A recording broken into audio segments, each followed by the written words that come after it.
안녕하십니까. 뉴스데스크 강원입니다. 어제 강원도 양양에서 발생한 산불 궤도 헬기 추락 사고에 대한 조사가 본격적으로 시작됐습니다. 기장과 정비사, 부정비사 외에 나머지 사망자 2명에 대한 신원도 대략 추정했는데요.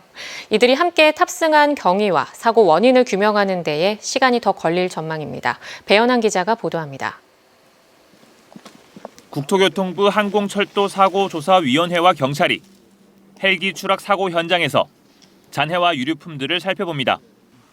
사고조사 관계자들은 사고 헬기의 기체 결함과 기상 상황, 조종사 과실 등 모든 가능성을 열어두고 추락 원인을 파악하는 데 주력했습니다. 경찰과 소방, 국토교통부의 현장 감식 등의 사고 조사가 시작된 가운데 정확한 사고 원인이 규명되기까지는 상당한 시간이 걸릴 것으로 예상됩니다. 사고 헬기에는 블랙박스가 설치돼 있지 않아 현재로서는 원인 조사가 쉽지 않습니다. 저희는 이제 사고 조사 보고 조사하려고 있습니다. 결과는 수원 수리로 걸리서 2년 정도. 이번 사고로 5명이 숨진 가운데 신원이 확인되지 않았던 사망자 2명은 지문 감식 등을 거쳐 경기도에 사는 50대 여성들로 추정됐습니다. 이들은 정비사의 지인으로 알려졌는데 경찰은 신원을 특정하기 위해 가족 등 주변인 조사를 마치고 국과수에 긴급 유전자 감식도 의뢰했습니다. 탑승 과정에서 동승자가 바뀌었을 가능성 등을 배제할 수 없기 때문에 유전자 감식 결과가 나오는 2, 3일 후에는 신원이 더 확실해질 전망입니다. 그 헬기 회사의 직원 3명 플러스 3명과 그 여성 2명이 탑승한 것은 맞습니다. 맞고 그 인적 사항에 대해서 저희가 확인을 한 게 있지만은 일단은 정확한 것은 이 변사자들이 그들이 맞는지 일치하는지 여부를 확인을 먼저 해야 하기 때문에. 한편 지자체에 헬기를 임대한 민간 업체 측은 탑승자가 실제 신고보다 많았던 이유에 대해 비공식적으로 태우려다 보니 승무원이 오류를 범한 것으로 추측한다는 입장을 밝혔습니다. 경찰은 앞으로 신원 확인을 마치면 미신고 탑승 등 항공안전법 위반에 대해서도 수사할 계획입니다. MBC 뉴스 배연환입니다. 동계올림픽 경기장으로 쓰인 가리왕산의 케이블카 운영이 4년 만에 다시 시작됐습니다. 운영 기간은 정부 합의에 따라 2024년까지로 제한되는데요. 지자체와 환경단체가 시설 유지와 생태 복원을 두고 엇갈린 의견을 보이면서 갈등이 다시 수면 위로 떠올랐습니다. 이준호 기자가 취재했습니다. 해발 1,380여 미터 높이의 정선 가리왕산에 60대의 케이블카가 쉴 새 없이 오르내립니다. 케이블카를 타고 산 정상 근처에 다다르자 곱게 뻗은 신갈나무와 자작나무 숲이 나옵니다. 맞은편엔 발왕산과 오대산 등 강원 남부 백두대간의 모습도 한눈에 들어옵니다. 지금 제가 탄 이 케이블카엔 최대 8명까지 한 번에 탑승할 수 있는데요. 3부까지 편도 운행 시간은 20분 정도입니다. 총 길이 3.5km의 케이블카는 하봉 정상까지 연결되는데 상부 탑승장 주변엔 2,400제곱미터 면적의 생태 체험 데크와 카페 등의 관광시설이 마련됐습니다.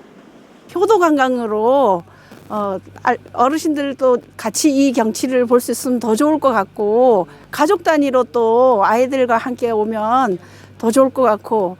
시설 운영은 일단 2024년까지 2년으로 제한됩니다.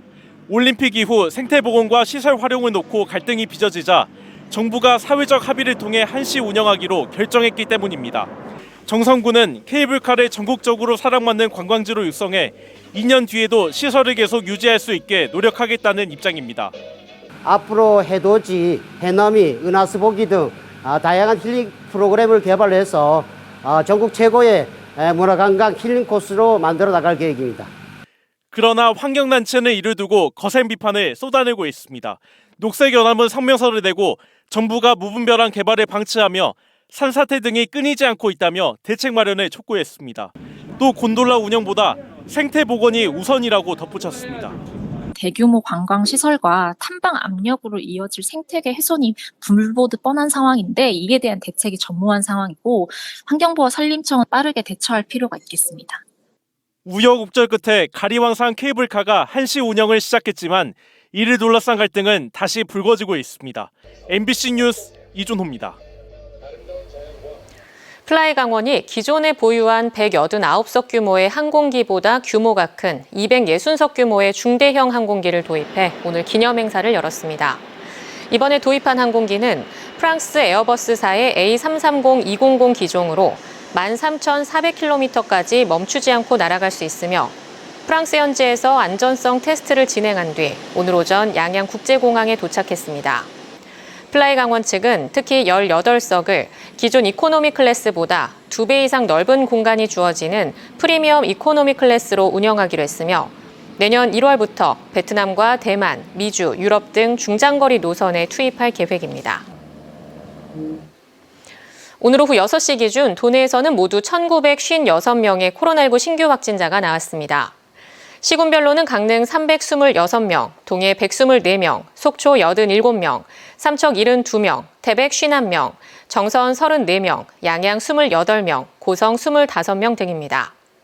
한편 일주일 평균 도내 코로나19 확진자 수는 지난주 1,700명대에서 1,600명대로 소폭 줄어든 가운데 병상 가동률도 50%대로 감소한 것으로 나타났습니다. 영동 지역 시군들이 내년도 시정 운영 방향을 정하고 있는 가운데 동해시는 도약과 비상으로 정하고 행정력을 집중하기로 했습니다. 동해시는 미래 먹거리로 북평산단의 혁신지원센터와 저탄소 그린산단, 소스산업 생태계 등을 조성하고 망상골프장, 호텔 리조트 건립, 망상대진 서핑 클러스터 활성화 등 관광 특화 도시를 조성할 계획입니다. 삼척시는 석탄 시멘트 산업에서 청정 수소 에너지 산업으로 도시 성장 모델을 제시하고 수소 산업을 통한 경제 도약과 청년 유입 등의 민선 8기 행정력을 집중한다고 밝혔습니다. 제319회 속초시의회 제2차 정례회가 오늘부터 다음 달 19일까지 열립니다. 이번 정례회에서는 속초시의 내년도 예산결산위원회와 2022년 제4차 추가경정 예산안, 속초시의회 행정사무감사와 조사에 관한 조례 일부 개정안 등 40여 건의 안건이 처리될 예정입니다. 한편 오늘 제1차 본회의장에서는 이병선 속초시장이 취임 이후 처음으로 시정연설에 나서 코로나19 재난지원금 지급과 과잉 의전 폐지, 지방 소멸 대응기금 확보 등 올해 추진한 굵직한 속초시정에 대해 설명했습니다. 스마트폰 채팅 앱을 통해 알게 된 미성년 남자를 상대로 성매수를 한 남성 원어민 교사가 징역형의 집행유예를 선고받았습니다.